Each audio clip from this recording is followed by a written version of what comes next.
And I don't know if you know, but Italians are known to be mama boys and to stay home yes, I've until heard they about marry. that. It's Yes. true. It's Even true. I think I saw another documentary whereby there's like, is it an epidemic whereby Italians never want to leave their mother's houses and they but stay there until for a their reason. 40s. For a reason. Our Why? mothers treat us extremely well. Why are you But pushing? you can't get married to your mothers. Okay, no, you can. But the economy it's tough. Yes, also there's that, Milan is one of the most expensive cities in Europe.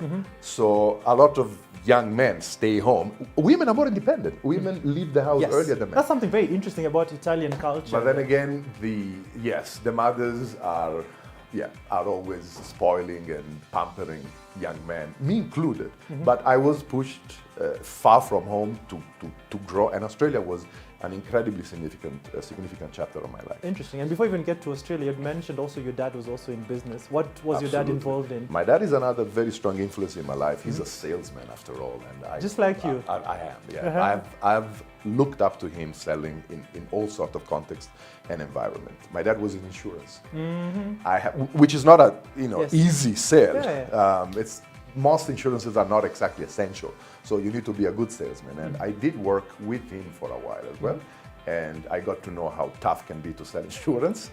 But I looked up to him and his way of selling, which was always very charismatic and again selling. So I've been influenced by both my parents. Interesting. And I am a gifted man to have had such parents. That's very interesting because it's a very interesting combination of a It is. nutritionist and someone in yoga, your mom and Sun your and dad. the moon. Yeah. Nothing in common. I don't know how they got together in the first place, but it happened. No, but the insurance guy, of course, he can sell He himself to could, anything. he really could. And what will you say was some of the vital lessons that you learned from your dad? Because you could say your dad was a salesman, something that he also went in the same pathway.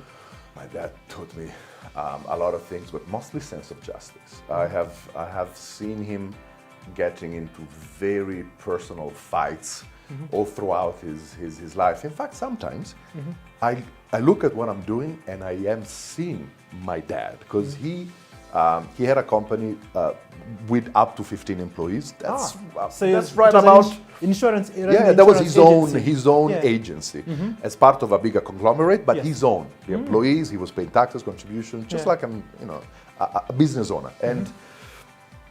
And I've seen him fight certain situation against banks, other clients, and he always taught me, do not let go if you think you are right and if you think you are just. So that sense of justice really fuels me up to now. I do most of my fights out of principle. I can take you to court for 200 shillings if I need to. It's not for the 200 shillings, It's for the it's for the justice. principle. It's always been a principle. That's one thing that my dad taught. Interesting. And from your dad, from your mom, I mean. Well, look. Because your mom was very interesting into yoga, which is something very... She always, my mom boosted my confidence from a very early age, mostly because I used to stutter. I don't know if I told you that last time. I was a stutterer. You're a stutterer? Just like Biden.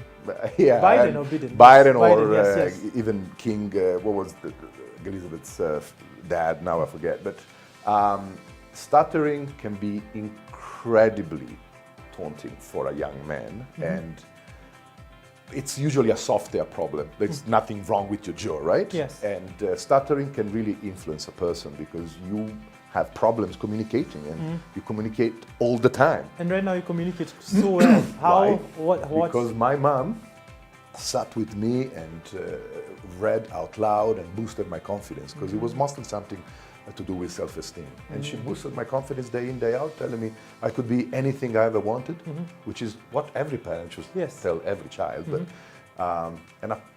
and eventually I believed that I could be anything I wanted, and I became a confident man.